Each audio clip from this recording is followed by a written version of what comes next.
क्या औरंगजेब की कब्र हटा पाएगी महाराष्ट्र सरकार? एएसआई का जिसको मिल रहा है संरक्षण। आपको बता दें कि हाल ही में रिलीज हुई छावा फिल्म के बाद मुगल शासक औरंगजेब को लेकर पूरे देश में बहस छिड़ गई है। इस फिल्म में औरंगजेब को बेहद क्रूर शासक दिखाया गया, लेकिन महाराष्ट्र के सपा नेता अबू आजमी के बयान ने औरंगजेब को महाशासक बता दिया, जिसने तूफान खड़ा कर दिया है।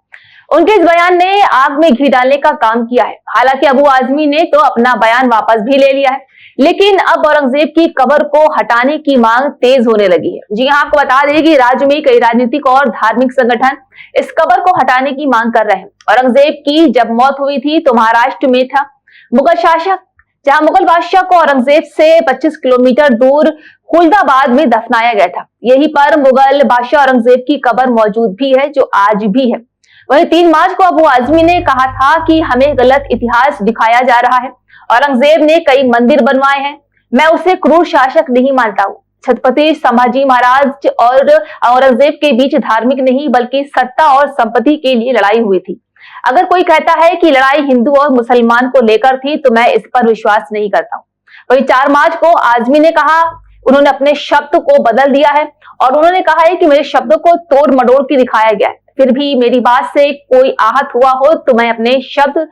इसके बाद से ये मांग हो रही है कि औरंगजेब की कब्र को वहां से हटाया जाना चाहिए। इस मामले में महाराष्ट्र के मुख्यमंत्री देवेंद्र फडणवीस का कहना है कि औरंगजेब की कब्र को भारतीय पुरातत्व विभाग से संरक्षण मिला है। ये काम एक कानूनी प्रक्रिया के तहत हुआ है, इसलिए उसे हटाने के लिए या फिर बदलाव करने के लिए कानून का पालन करना होगा। लेकिन देश में एक वर्ग ऐसा भी है जो औरंगजेब की कब्र को हटाए जाने का विरोध कर रहा है। हालांकि इस कब्र को हटाया जाना इतना आसान नहीं है, क्योंकि मुगल बादशाह की कब्र होने के नाते ये एक राष्ट्रीय धरोहर भी है। ऐसे में ये जानना जरूरी है कि ऐतिहासिक धरोहरों के लिए देश में कानून क्या कहता है, इसकी देखभाल कौन करता है और क्या सरकार चाहे तो इनको हटा या घटा सकती है। तो आइए जानते हैं। जी हाँ, आपको बता दें कि संविधान के अनुच्छेद 42 और 51 में बताया गया है कि देश की धरोहरों का संरक्षण कानून राष्ट्रीय जिम्मेदारी है। सभी धरोहरों के संरक्षण की जिम्मेदारी एएसआई के पास है, जहां प्राचीन स्मारक तथा पुरातत्व स्थल और अवशेष अधिनियम 1958 की धारा 4(1) के तहत केंद्र सरकार को ये अधिकार प्राप्त है कि वो किसी भी ऐतिहासिक इमारत या अन्य धरोहर को राष्ट्रीय महत्व का घोषित कर दे। संविधान के अनुसार संसद द्वारा बनाए गए कानून के तहत ये राज्य सरकार की जिम्मेदारी होगी कि वो राष्ट्रीय ऐतिहासिक धरोहर इमारतों और आलेखों का संरक्षण और उसकी सुरक्षा करे। अगर उसे नुकसान पहुंचाने और तोड़फोड़ की कोशिश की जा रही हो तो उसका संरक्षण ले।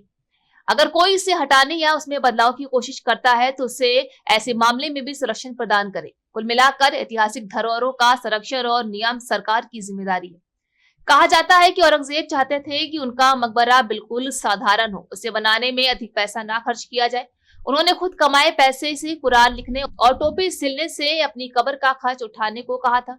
पहले उनकी कब्र को कच्ची मिट्टी में तैयार किया गया था, लेकिन बाद में लॉर्ड कर्जन ने उस पर संगमरमर मढ़वा दिया था। इस मकबरे की वास्तुकला इस्लामिक शैली की है। ये मकबरा बेहद सादा और सफेद रंग का है। औरंगजेब के मकबरे के पास ही उनके बेटे आजम शाह का मकबरा है, जहां शेख जैनुद्दीन दरगाह भी इसके करीब ही स्थित है। मकबरे की दीवारों पर औरंगजेब के बारे में कुछ जानकारी दी गई है।